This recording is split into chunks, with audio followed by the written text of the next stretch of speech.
शैलजा पांडे और आज का टॉपिक है क्रोनिक कफ। इसे हम कहते हैं जीर्ण खांसी, मतलब लंबे समय तक जो खांसी चलती है उसको कहते हैं। कई लोग आजकल इतना परेशान रहते हैं कि 2-2 3-3 महीने तक खांसी रहती है और ठीक नहीं होती है।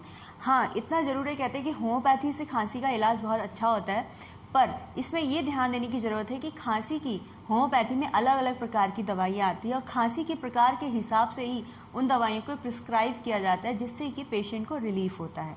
कई बार होता है कि पेशेंट दवाइयाँ तो खाता है पर उसको कोई आराम नहीं होता है और डॉक्टर से ये कहता है कि मुझे आपकी दवाई से खांसी में कोई आराम नहीं है, पर वो उसकी वजह क्या होती है? क्योंकि हम उसके सिम्टम्स जाने बिना उसको दवाई दे देते हैं। हम ये नहीं जानते हैं कि उसकी खांसी रात के समय ज़्यादा हो रही है, दिन के समय ज़्यादा होती है, या खांसी में बलगम है कि नहीं है, सूखी खांसी तो नहीं है।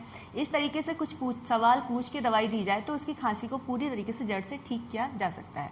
अब खांसी में क्या होता है, हम खांसी को टिसिस भी कहते हैं और ये अचानक से मनुष्य में असर करने वाला एक रिफ्लेक्स है। मतलब एकदम से रिफ्लेक्स जैसे होता है, जैसे हम बैठे हैं एकदम से खांसी आ गई, जैसे रिफ्लेक्स हुआ, एकदम से आती है और फिर बंद हो जाती है। इसमें क्या होता है कि इतने ये जो खांसी का रिफ्लेक्स होता है उसका एक उद्देश्य होता है, उसकी एक भूमिका होती है कि जो सूक्ष्म जीव हैं, ये जीवाणु हैं या जलन है, जो तरल पदार्थ हैं या जो बलगम बन रहा है हमारे श्वसन तंत्र में, तो उसमें क्या होता है, ये खांसी में क्या होता है कि एक तेज हवा के साथ बाहर की तरफ निकलता है। तो इसको हमारे लंग्स को सफाई करने का काम होता है, ये निष्कासन करता है, हमारी तेज हवा के साथ जो है फेफड़ों से बाहर निकालता है। तो ये तो एक इसका कार्य हुआ या इसका उद्देश्य हुआ कि हमें खांसी क्यों आती है अगर ये एक्यूट कफ है तो। दूसरी बात, खांसी क्या है? खांसी के 3 चरण होते हैं। पहला तो सांस लेना, दूसरा स्वर तंत्र जो होता है उसका बंद हो जाता है। फेफड़ों में क्या होता है कि एकदम से ब्लॉकेज जैसा होता है, उस पर जब बंद होता है तो फेफड़ों पे दबाव पड़ता है। तीसरा है स्वर तंत्र के खुलने पर हवा का तेजी से बाहर की तरफ निकलना, जिसमें बहुत तेज खांसी आती है। तो ये 3 चरण होते हैं इसके। दूसरा, अब कारण क्या होते हैं खांसी के? कारण तो बहुत सारे होते हैं। एक तो होता है ACE, मतलब ये होता है एस इन्वर्टर्स जो होती है उसकी वजह से भी खांसी हो सकती है। कुछ मेडिसिन होती है जिनको लंबे समय तक इनका ओवर यूज़ हो जाता है तो उसकी वजह से खांसी हो जाती है, जैसे कि एलोपैथिक मेडिसिन कोडाइन हो गया या डेक्स्ट्रोमेथोफ्रेन हो गया। इसको अगर हम लंबे समय तक लेते रहते हैं तो खांसी होनी स्टार्ट हो जाती है, मगर अगर हम इनको बंद कर देते हैं तो फिर खांसी जो है ऑटोमेटिकली अपने आप ठीक हो जाती है। प्रदूषण हो सकता है, गैस्ट्रोफेरिंजियल जो डिजीज़ होती है उसकी वजह से हो सकता है, या फिर क्रोनिक ब्रोंकाइटिस की वजह से भी खांसी हो सकती है, अस्थमा की वजह से भी हो सकती है, प्रदूषण की वजह से भी खांसी हो जाती है, या पोस्ट नेजल जो ड्रॉप्स होते हैं उनकी वजह से खांसी हो जाती है। स्मोकिंग, जो लोग बहुत ज़्यादा सिगरेट पीते हैं उनको भी खांसी की दिक्कतें हो जाती हैं। अगर किसी के फेफड़ों में कोई ट्यूमर है तो उसकी वजह से भी खांसी होने के चांसेस रहते हैं। इसके टाइप्स क्या होते हैं? अब इसके अलग अलग प्रकार होते हैं, जैसे कि एक्यूट कफ होता है। एक्यूट कफ अचानक से खांसी आना और 2 या फिर 1 या 3 सप्ताह में ये ठीक हो जाती है। उसके बाद आता है सब एक्यूट कफ, तो जो कि 3 से 8 सप्ताह तक रहती है। क्रोनिक कफ होता है, वो 8 सप्ताह से ज़्यादा तक रहती है, उसको हम क्रोनिक कफ कहते हैं, मतलब उसे जीर्ण खांसी कहते हैं, या लंबे समय तक जो खांसी रहती है उसको कहते हैं।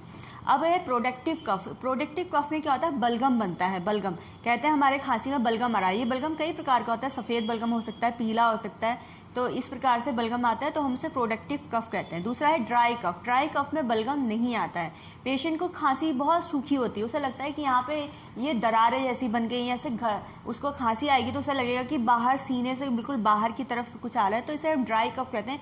घर घर की आवाज़ आती है मगर बलगम बाहर की तरफ नहीं आता है। दूसरा है नॉक्टर्नल कफ। नॉक्टर्नल कफ हम उसे कहते हैं जो रात के समय, स्पेशली रात के समय खांसी आती है। जब हम बिस्तर में लेटे तो एकदम से खांसी आती है और हम उठ जाते हैं, दिस इज अ नॉक्टर्नल कफ। ये रात को कफ होता है, उसको हम नॉक्टर्नल कफ कहते हैं। दूसरा है, अब लक्षण क्या होते हैं खांसी के? जो एक्यूट खांसी होती है, जो एक्यूट मतलब कुछ समय जो रहती है, जो कि 3 सप्ताह से रह के ख़त्म हो जाती है, तो उसमें क्या होता है कि जैसे पेशेंट को कभी बुखार भी आ सकता है, नाक बह सकती है, बदन दर्द, सिर दर्द हो सकता है, खांसी ज़्यादा रहती है तो फिर सिर में भारीपन हो सकता है, और इस टाइप से उल्टी जैसा भी हो जाता है। कभी कभी खांसी के साथ हम खाना खाते हैं, उसके बाद खांसी आती है तो उसके बाद जो खाना है ऊपर की तरफ आने लगता है तो उल्टी जैसा हो सकता है, गले में खराश हो सकती है, नाक बहना शुरू हो सकता है। दूसरा है क्रोनिक कफ, जो कि लंबे समय तक रहती है और हम जिसे जीर्ण कफ कहते हैं। तो उसमें क्या होता है, इसमें खांसी पहली बात तो ये है, जीर्ण कफ का कारण जो है खांसी, जैसे वातावरण में कोई भी ऐसे पदार्थ हैं, उत्तेजक पदार्थ हैं, उसकी वजह से हो सकता है, एलर्जी की वजह से भी हो सकता है ये। दूसरी बात, धूम्रपान की वजह से, फेफड़ों में अगर कोई बीमारी है जैसे ब्रोंकाइटिक, अस्थमा या फिर एंजियो टेंशन कन्वर्टर जो एंजाइम्स होते हैं उनका यूज़ अगर ज़्यादा करा जा रहा है इनहिबिटर्स का, तो उसकी वजह से खांसी हो सकती है। और अगर कुछ पाचन तंत्र संबंधी कारण भी हो सकते हैं, जैसे GERD हो सकता है, COPD हमारे जो लंग्स में हो जाता है, प्रदूषण की वजह से खांसी हो सकती है, केमिकल्स की वजह से खांसी हो सकती है, जो लोग सिगरेट बहुत ज़्यादा लेते हैं या पाइप स्मोकिंग ज़्यादा करते हैं तो उनको खांसी होती है, ट्यूबरक्लोसिस TB की वजह से भी लंबे समय तक खांसी रह सकती है। इसलिए इसमें अपने बलगम की जांच करानी चाहिए कि इसमें कहीं खून तो नहीं आ रहा है, इस चीज़ की जांच कराई जाती है। और उसके साथ ये भी देखा जाता है कि कहीं खांसी के साथ साथ आपका वजन बहुत जल्दी घट तो नहीं रहा है, तो ट्यूबरक्लोसिस के चांसेस हो सकते हैं, तो अपना जांच जल्द से जल्द कराना चाहिए। फंगल इन्फेक्शन हो सकता है, लंग्स में अगर किसी प्रकार का कोई इन्फेक्शन है तो उसकी वजह से भी खांसी हो सकती है। अपर रेस्पिरेटरी ट्रैक्ट में अगर कोई भी इन्फेक्शन हो गया है, अपर रेस्पिरेटरी आके ऊपर नली में, गले में या लंग्स में कोई इन्फेक्शन हो गया तो उसकी वजह से भी खांसी हो सकती है। लेरिंजाइटिस की वजह से खांसी हो सकती है। हे फीवर होता है तो उसकी वजह से भी आपको लंबे समय तक खांसी रह सकती है। तो लंबे समय तक जब खांसी हो तो अपना चेकअप जरूर करा लेना चाहिए, चेस्ट एक्सरे भी करा लेना चाहिए, डॉक्टर से तुरंत कांटेक्ट करना चाहिए। घरेलू उपचार के साथ साथ अपने मेडिसिनल ट्रीटमेंट भी लेना चाहिए, जिससे कि आप जल्द से जल्द ठीक हो सके और वो खांसी किसी बड़ी बीमारी में ना बदल जाए। दूसरी बात, प्रिवेंशन क्या करें। अगर आपको बहुत सारी खांसी हो रही है तो प्रिवेंशन है कि पहली बात तो इन्फ्लुएंजा से बचें। आसपास कोई अगर जुकाम वाला है तो उससे अपने आप को बचा के रखें। अपने आसपास साफ सफाई का ध्यान रखें, धूल धक्कड़ ये चीज़ें होती हैं, इनसे बच के रहें। दूसरी बात, धूम्रपान अगर आप करते हैं तो ना करें, तंबाकू अगर आप खाते हैं तो ना करें, खाएं। इसके लिए कुछ वैक्सीन्स होती है, जैसे न्यूमोकोकल वैक्सीन्स होती है, कई लोग उसका यूज़ करते हैं जिसकी वजह से खांसी से अपने आप को प्रिवेंट कर सकें। टीके लगाए जाते हैं जिससे अपने आप को खांसी से प्रिवेंट किया जा सके। तो इस तरीके से एलोपैथिक ट्रीटमेंट भी इसका लिया जाता है। कई इसमें मेडिसिन दी जाती है, एंटी एलर्जिक मेडिसिन दी जाती है जिससे कि खांसी को रोका जा सकता है। दूसरी बात यह है कि इसमें ट्रीटमेंट क्या होना चाहिए। ट्रीटमेंट क्या होता है कि इसमें पहली बात तो जांच क्या करें। जांच में क्या होता है, हमें चेस्ट है, पहले तो हम डॉक्टर के पास जाते हैं, स्पेशली होम्योपैथिक डॉक्टर के पास। तो पहले तो आपको वो स्टेथो से चेक करेगा, आपके पीठ में स्टेथो लगा के चेक करेगा कि बलगम कहीं अंदर बलगम तो नहीं जमा है लंग्स में, घड़ घड़ की आवाज़ तो नहीं आ रही, कोई रोंकाई साउंड तो नहीं आ रहा है, इसको चेक करके, या फिर कोई भी साउंड नहीं है, साफ है, तो इस चीज़ को चेक करके आपको मेडिसिन प्रिस्क्राइब करता है। तो पहले तो फिजिकल एग्जामिनेशन किया जाता है, फिर चेस्ट एक्सरे आपको प्रिस्क्राइब किया जाएगा। चेस्ट एक्सरे में देखते हैं कि कोई क्लाउडी जब एक्सरे देखें तो कहीं आपके प्लूरल इन्फेक्शन तो नहीं है, कोई फेफड़ों में इन्फेक्शन तो नहीं है, इस टाइप से उस एक्सरे में चेक किया जाता है। कोई प्लूरल इफ्यूज़न तो नहीं है, कहीं फेफड़ों में किसी प्रकार का पानी तो नहीं भरा है, ये चीज़ें एक्सरे में चेक करके आपको बताई जाती हैं। तो उस हिसाब से आपका ट्रीटमेंट किया जाता है। फिर नेक्स्ट होता है बलगम की जांच। अगर आपको ऐसा कोई डाउट होता है कि कहीं ट्यूबरक्लोसिस के चांसेस तो नहीं, तो उसकी बलगम की जांच कराई जाती है, जिसमें पता किया जाता है कि बलगम में खून तो नहीं आ रहा। अगर बलगम में खून आ रहा है तो कहीं वो ट्यूबरक्लोसिस के चांसेस तो नहीं है, इस चीज़ को चेक किया जाता है। कुछ पेशेंट के सिम्टम्स पूछे जाते हैं कि उसको क्या क्या दिक्कत हो रही है, वो अपने सिम्टम्स के अकॉर्डिंग बताता है, तो उसके अकॉर्डिंग हम मेडिसिन को सेलेक्ट करते हैं। दूसरा ट्रीटमेंट क्या होता है, national health service United kingdom के अनुसार जो है शहद और नींबू बहुत अच्छा ट्रीटमेंट है खांसी के लिए, जिसको इस्तेमाल करने से एक तो नेचुरल तरीका है, तो उससे आपको कोई साइड इफेक्ट भी नहीं है, तो उससे आपको आराम भी मिलता है। तो एक तो ये चीज़ होगी। दूसरा, कई एंटीबायोटिक्स जो है एलोपैथी में दी जाती हैं जिसका यूज़ किया जाता है।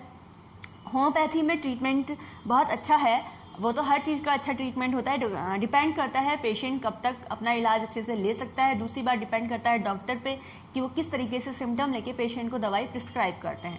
अब खांसी की इसमें बहुत सारी दवाइयाँ हैं, जैसे कि ब्रायोनिया है जो कि ड्राई कफ के लिए दी जाती है। अगर सूखी खांसी है तो उसको देते हैं, जब कॉस्टिकम दी जाती है, जैसे ब्रोंकाइटिस हो गया, ये ड्रूपिंग या हार्ड कफ है तो उसमें जो है कॉस्टिकम दी जाती है मेडिसिन। उसके अलावा एंटीमटार्ट है, ड्रोसेरा वूपिंग कफ के लिए बहुत अच्छी मेडिसिन है। नेक्स्ट वीडियो में मैं वूपिंग कफ के बारे में आपको बताऊंगी कि ये क्या होता है, इसके सिम्टम्स क्या होते हैं, उसका ट्रीटमेंट कैसे कराना चाहिए। तो वूपिंग कफ के लिए ड्रोसेरा बहुत अच्छी एंटीमटार्ट हम तब देते हैं अगर बच्चे के या फिर बड़े के किसी के भी लंग्स में घड़ घड़ घड़ की आवाज़ आ रही होती है, हम स्टेटो से सुनते हैं, तो उसको एंटीमटार्ट प्रिस्क्राइब की जाती है जिससे कि उसको आराम मिल सके। अब इसमें हम एक चीज़ और मैं आपको बताऊंगी, ब्रोंकाइटिस मतलब जिद्दी खांसी जो कि ख़त्म होने का नाम नहीं लेती, 3-4 महीने तक चलती है। ब्रोंकाइटिस क्या होता है, ब्रोंकाइटिस क्या होता है कि हमारे ब्रोंकियल ट्यूब्स होते हैं, उसमें जो है सूजन हो जाती है और उसमें जलन होती है और इरिटेशन होती है, जिसकी वजह से खांसी बहुत आती है और काफ़ी लंबे तक खिंचती है। तो इसको हम ब्रोंकाइटिस कहते हैं। इसमें क्या होता है कि एस्थमा और ब्रोंकाइटिस को कई लोग एक ही चीज़ समझ लेते हैं, क्योंकि क्या होता है ब्रोंकाइटिस में भी जब इतने लंबे तक खांसी आती है तो हमें सांस लेने में दिक्कत होने लगती है, तो हम पेशेंट सोचता है कि हमें अस्थमा तो नहीं हो गया। ऐसा नहीं है, एस्थमा और ब्रोंकाइटिस अलग अलग चीज़ होते हैं। ब्रोंकाइटिस में क्या होता है, सूजन आ जाती है जो हमारे ब्रोंकियल ट्यूब्स होते हैं और उसमें जलन होती है। मगर जो अस्थमा होता है तो उसमें क्या होता है कि उसमें जो वायु मार्ग होता है वो सिकुड़ जाता है, श्रिंक कर जाता है अस्थमा में, और उसमें कोई सीजन का इफेक्ट नहीं होता। ब्रोंकाइटिस जो है सीजन के अकॉर्डिंग बढ़ जाता है और जिद्दी खांसी बढ़ती है, और ब्रोंकाइटिस जो है सीजन के अकॉर्डिंग होता है। मगर अस्थमा ऐसा नहीं है, सीजन के अकॉर्डिंग नहीं होता है, वो हमेशा रहता है। पेशेंट को अगर कोई भी सफोकेटिव चीज़ हुई तो तुरंत उसको एस्थमेटिक अटैक्स पड़ सकते हैं। तो इस टाइप से होता है, अस्थमा अलग होता है और ब्रोंकाइटिस में सांस लेने की दिक्कत होती है वो अलग होता है। अब इसमें क्या होता है कि ब्रोंकाइटिस बदलते मौसम की वजह से भी होता है ब्रोंकाइटिस। दूसरी दो प्रकार का होता है, एक एक्यूट होता है, एक क्रोनिक ब्रोंकाइटिस होता है। अब इसके लक्षण होते हैं, इसमें खांसी आती है, बलगम आता है खांसी में, सर दर्द होता है, नाक बहती है, सांस लेने में दिक्कत होती है। ये ब्रोंकाइटिस के लक्षण होते हैं। एक्यूट ब्रोंकाइटिस क्या होता है, कुछ समय का होता है, थोड़े दिन तक रहती है, और जैसे 3 से 4 हफ्ते या 7 रहती है और ठीक हो जाती है दवाई लेने से। मगर जो क्रोनिक ब्रोंकाइटिस है वो 3-4 महीने तक रहता है, लंबे समय तक रहता है, तो इसको हम क्रोनिक ब्रोंकाइटिस होता है, लंबे समय रहता है, इसलिए हम क्रोनिक कहते हैं। और इसका ट्रीटमेंट अगर सही से हो तो इसको अच्छे से इलाज किया जा सकता है। आज के लिए इतना ही। अगर आपको ये वीडियो अच्छी लगे तो आप इसे लाइक करिएगा, सब्सक्राइब करिएगा, और अगर आप मुझसे कोई सवाल करना चाहते हैं तो कॉल फॉर मी ऐप पे आप मुझसे कोई भी क्वेश्चन पूछ सकते हैं। अगर आपको ट्रीटमेंट चाहिए तो वो भी पूछ सकते हैं, डायरेक्ट बात कर सकते हैं। अगर कोई सवाल करना है तो आप यूट्यूब पे भी पूछ सकते हैं, मैं इस पर भी आंसर देती हूँ। मगर कभी यूट्यूब पे आंसर ना दे पाऊँ। दूसरी बात, यूट्यूब पे आंसर देने में थोड़ी ये दिक्कत होती है कि पेशेंट के सिम्टम्स का मुझे पता नहीं चलता है। मगर उन्होंने अगर मुझसे कोई भी सवाल पूछा तो मैं सिर्फ सवाल पढ़ के कि उसको ये दिक्कत है तब मेडिसिन प्रिस्क्राइब कर देती हूँ। तो उस मेडिसिन से मुझे लगता है कि उतना ज़्यादा मुझे लगता है कि हो सकता है फ़ायदा होता होगा, पर मुझे लगता है कि क्या पता उन लोगों को रिलीफ होता है या नहीं, क्योंकि उस पर जो है क्लियरली बात नहीं हो पाती, हम उनके सिम्टम्स को नहीं जान पाते हैं। होम्योपैथिक ट्रीटमेंट का मेन ट्रीटमेंट होता है वो होता है सिम्टम्स के। अगर आप अच्छे से उसको केस टेकिंग लें, पूछ लें, तो उसको डेफिनेटली ठीक किया जा सकता है पेशेंट को। तो इसलिए मैं कहूँगी कि अगर कोई पेशेंट सीरियस है जिसको मुझसे अच्छे से इलाज है तो वो मुझसे कॉल फॉर मी ऐप पे कांटेक्ट करे, जिससे कि मैं उससे अच्छे से उसके सिम्टम्स पूछ के उसको दवाई दे सकूँ। धन्यवाद। आज के लिए इतना ही। नेक्स्ट वीडियो में नेक्स्ट टॉपिक के बारे में, नेक्स्ट टॉपिक होगा वूपिंग कफ, जिसके बारे में मैं नेक्स्ट टॉपिक में आपको बताऊँगी। Thank you so much.